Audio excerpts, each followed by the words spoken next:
बेहद स्वागत है जी सभी स्टूडेंट्स का। एक बार फिर हम हाजिर हैं स्टडी स्केयर के रियल टाइम लाइव शो में। हमारे साथ अनीता भंडराल जी मौजूद हैं जो चंडीगढ़ के स्टडी स्केयर के हेड हैं। अनीता जी, आपका बेहद स्वागत है जी। Thank you so much sir. Thank you so much. So कई तरह की नई नई खबरें जी कनाडा से भी आ रही हैं, ऑस्ट्रेलिया से भी आ रही हैं, और आज के टाइम में ऑस्ट्रेलिया में कंपटीशन और ज़्यादा। और अगर हम कनाडा की बात करें तो मुझे लगता है कि कनाडा में वीज़ा लेना थोड़ा सा मुश्किल हो गया है, लेकिन आसान और सस्ता प्रोसेस हो गया है थोड़ा सा। फंड्स जी के बिना भी, फंड्स तो शो करने पड़ेंगे, लेकिन जीआईसी के बिना स्टूडेंट्स के लिए ऑप्शन आएगी। लेकिन हम शुरू ऑस्ट्रेलिया से करेंगे। अनीता मैम, जिस तरह की खबरें ऑस्ट्रेलिया से आ रही हैं, ऑस्ट्रेलिया का वीजा और ज्यादा कम्पिटिटिव हो गया है, इस तरह की खबरें हैं। ये कम्पिटिटिव का मतलब क्या है? क्या ऑस्ट्रेलिया वीजा इतनी आसानी से नहीं मिलने वाला? हालांकि आप लोगों को 100 में से 96 वीजा मिलते हैं, जी जी आपका सक्सेस रेट बहुत ज्यादा है, लेकिन जी ओवरऑल बात करें तो ऑस्ट्रेलिया वीजा के कम्पिटिटिव होने का मतलब क्या?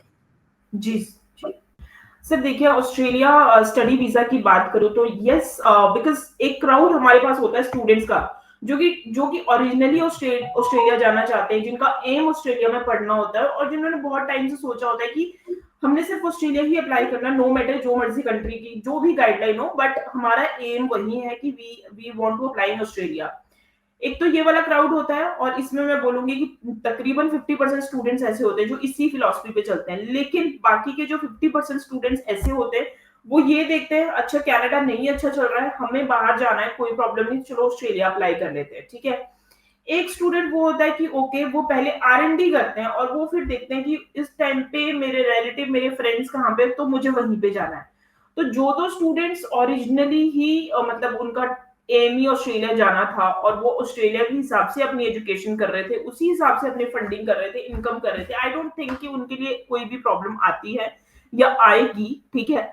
बट जो स्टूडेंट किसी और कंट्री में उनका एरिया ऑफ इंटरेस्ट था, वो अब ऑस्ट्रेलिया को अपना एम बना रहे हैं, तो उनके लिए थोड़ी सी प्रॉब्लम आ जाती है, बिकॉज वो कंपेयर करते हैं कि ऑस्ट्रेलिया का प्रोसेस ये है, कनाडा ये बोलता है, यूके ये बोलता है, तो वो प्रोसेस में थोड़ा सा उनको समझने में थोड़ा टाइम लगता है। तो सबसे पहले तो अपना एक एम और एक विजन बनाएं कि कौन सी कंट्री में जाना है, और because you are going for the student visa, तो बेटर यही रहेगा कि एजुकेशन के पर्पज से सोचें, वो ज्यादा बेटर है। अब अगर मैं रीसेंट अपडेट की बात करती हूँ ऑस्ट्रेलिया की, कि अभी जो रीसेंट अपडेट्स हैं वो क्या है। तो सबसे पहले तो ऑस्ट्रेलिया में फेब्रुअरी इनटेक में अभी सीट्स ओपन है। If you want to apply your application you can apply, there is no problem at all. इसके अलावा आप साथ में ही जुलाई इनटेक में भी एप्लीकेशन अप्लाई कर सकते हैं, there is no problem at all, they are accepting the application for July intake as well. अब आपको सिर्फ और सिर्फ इस टाइम पे, क्योंकि जहां पे इतने डिलेज हो रहे हैं चीजों को लेके, सिर्फ यहाँ पे एक ही चीज पे आपको प्रोसेस फॉलो करना है।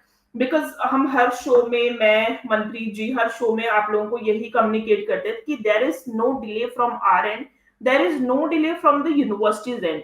इट जस्ट दैट कि हाई कमीशन एक टाइम दे दिया कि 2 से 3 महीने वीजा डिसीजन को लगेंगे, तो हमारी समझदारी इसमें यही होगी कि हम टाइम रहते अपनी वीजा फाइल को लॉन्च करें। पहली चीज तो ये इंस्ट्रक्शन आप बिल्कुल फॉलो कर लीजिए, गार्ड बांध लीजिए, सो दैट आपका कभी भी प्रोसेस डिले ही ना हो। ऐसा ना हो कि आपकी जो इनटेक है वो जा रहा है आपका, बट आपका साथ में आपका अभी तक आपके प्रोसेस का और वीजा प्रोसेस का कुछ नहीं आता पता। दूसरी चीज, do not compromise with the university and with the course. तो जो स्टूडेंट्स अभी ये सोच रहे हैं कि पता नहीं किस तरह से क्या प्रोसेस रहेगा, देखिए इंटरनेशनल कैपिंग बहुत सारे स्टूडेंट्स ने सुना है कि इंटरनेशनल कैपिंग आई है, आएगी, उससे क्या इम्पेक्ट पड़ेगा।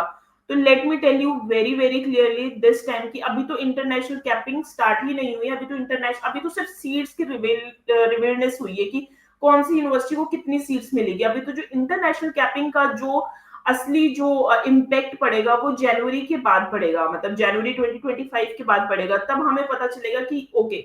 बिकॉज अभी जो सीट्स है वो एलोकेट हुई है हर यूनिवर्सिटी को। अब किसी यूनिवर्सिटी के पास 1000 सीट्स हैं, किसी के पास 5000 सीट्स हैं। जुलाई इनटेक 25 दे लई कब से स्टार्ट करें अप्लाई करना?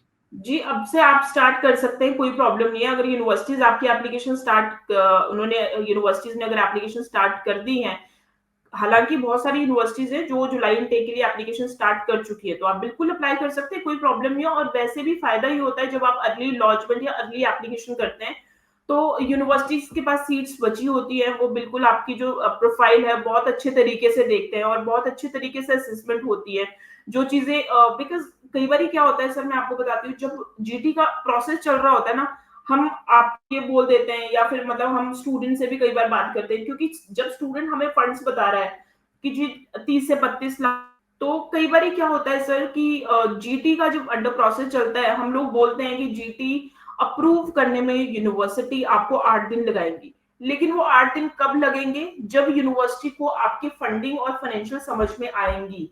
और दूसरी चीज है, जब आपने यूनिवर्सिटीज को, बिकॉज फंड्स लोग भेज देते हैं, स्टूडेंट्स भेज देते हैं, बट कई बार यूनिवर्सिटीज की गाइडलाइन कुछ और होती है और यूनिवर्सिटी को जस्टिफाई करवाना होता है कि हम ये जो फंड्स हैं ये हम क्यों भेज रहे हैं, that is really very important. तो जब भी हम एप्लीकेशन अप्लाई करें तो हमें यूनिवर्सिटी को भी एक स्पेसिफिक विंडो देनी है, तो उन लोगों के लिए वो चीज बहुत फायदेमंद रह जाती है जो स्टूडेंट्स पहले से एप्लीकेशन अप्लाई कर रहे हैं, तो उन लोगों के लिए ये चीज जो है वो काफी फायदेमंद रहेगी। तो आई बिल्कुल वुड ठीक है, कि हाँ, थोड़ा जल्दी ही अप्लाई करें, जुलाई इनटेक अगर आपको मिल रहा है बिल्कुल आप अप्लाई करें, कोई प्रॉब्लम नहीं है। बिल्कुल ठीक है। और जी जनवरी इनटेक के लिए तो बड़ा लाज़मी है कि जल्दी जी से जल्दी आप लोग अप्लाई करें। अभी जनवरी इनटेक के लिए क्या स्टूडेंट्स के लिए अच्छी ऑप्शंस पेंडिंग है? अच्छी-अच्छी यूनिवर्सिटीज़ में अभी गुंजाइश है, अनीता जी मैम?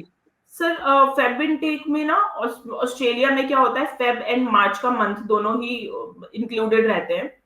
सो बहुत सारी यूनिवर्सिटीज के पास, किसी के पास फेब इनटेक की स्टार्ट डेट है, किसी के पास मार्च की स्टार्ट डेट है। तो जब तक आपकी स्टार्ट डेट, लेट सपोज अगर आपको मार्च इनटेक भी मिल रहा है, तो मार्च इनटेक में आप बस ये मान के चलिए कि आपकी वीजा फाइल लॉन्च होने से 2 महीने का टाइम आप हाई कमीशन को दें। और अभी यस, यूनिवर्सिटीज का काफी अच्छे कोर्सेज बचे हैं, there is no problem at all, because Australia, when it comes to Australia, every student cannot meet the like GT requirement, so जो जिसको अब हम जीएस भी बोलते हैं, तो उसकी रिक्वायरमेंट सारे स्टूडेंट्स नहीं मीट कर पाते, तो सीट्स कहीं ना कहीं बच जाती है। सीट्स की प्रॉब्लम आती है, जैसे नर्सिंग वाले जो स्टूडेंट्स हैं उनके लिए थोड़ी सी प्रॉब्लम आती है। सो जो नर्सिंग वाले स्टूडेंट्स हैं, अगर आपको फेब में नहीं सीट्स मिल रही हो तो आप जुलाई में भी देख सकते हैं। बिल्कुल ठीक है। और ये बड़ा ज़रूरी है स्टूडेंट्स के लिए कि वो इन चीज़ों को समझें कि जनवरी इनटेक के लिए अगर हम नवंबर में अप्लाई कर लें, तो हमको खासा बेनिफिट रह सकता है। अगर बिल्कुल सर। नवंबर में फाइल लॉन्च होती है, तो हम एक्सपेक्ट कर सकते हैं कि जनवरी इनटेक या फरवरी इनटेक में हमें यस वीज़ा मिल जाएगा। मान लीजिए स्टूडेंट जो नवंबर से लेट हो जाएँगे, उनके लिए कितना रिस्क है जनवरी फरवरी इनटेक लेना? सर देखिए, सब सारे स्टूडेंट्स का जो वीजा डिसीजन का जो टाइम है वो 3 महीने नहीं लग रहा है, 2.5 महीने नहीं लग रहा है। हमारे रिसेंटली कुछ वीजाज आए हैं 1.5 महीने के अंदर, 1 महीने के अंदर। बट अब ये इस चीज की पब्लिसिटी करना या फिर इस चीज को ये बोलना है कि नहीं नहीं अभी तो ऑस्ट्रेलिया 1 महीने का टाइम ले रहा है, वो रेयर स्टूडेंट्स के आते हैं 1 महीना, 1.5 महीना। हालांकि हमारे जितने भी स्टूडेंट्स, अभी मैंने आपको जो डिस्क्लोज किया था, वीजा नंबर जो मैंने आपको डिस्क्लोज किया था, वो सबका एक ही टाइम था, 1.5 महीने के अंदर, 1 महीने के अंदर डिसीजन देना। लेकिन जो हाई कमीशन की जो गाइडलाइन है, जब उन्होंने मेंशन किया है कि वी विल टेक इतने 2 से 3 महीने का वो टाइम लेंगे, तो I believe we should give them the appropriate time. जल्दी आ जाए सो दैट हम उस चीज को ऐसे कंसीडर करेंगे, जल्दी आ जाए सो दैट्स आवर लक, और अगर लेट आ जाए तो चलो we have given the appropriate time to the high commission. बिल्कुल ठीक है। तो नवंबर इनटेक में अभी भी नवंबर के मंथ में स्टूडेंट्स के पास ऑप्शन है कि वो जी जनवरी या फरवरी के लिए अप्लाई कर सकते हैं और जुलाई इनटेक के लिए भी स्टूडेंट अप्लाई कर सकते हैं। अब जुलाई इनटेक के लिए कौन से स्टूडेंट अप्लाई कर सकते हैं, ये अपने आप में बड़ा क्वेश्चन है। जुलाई इनटेक के लिए क्या 23rd पास आउट स्टूडेंट, माफ कीजिएगा 24 पास आउट स्टूडेंट वही अप्लाई कर सकते हैं या 23rd पास आउट भी अप्लाई कर सकता है? नहीं सर, 24 पास आउट। जी ओके, जुलाई के लिए सिर्फ 24 पास आउट स्टूडेंट ही अप्लाई कर सकते हैं। बिल्कुल ठीक है जी। So thank you so much Anita ma'am, बड़े इंपॉर्टेंट तरीके से और बड़े अच्छे तरीके से आपने स्टूडेंट्स को सारी गाइडेंस दी है। और व्हाट्सएप आप करिए 9343624902। Thank you so much, thank you so thank you much, thank you. Thank you.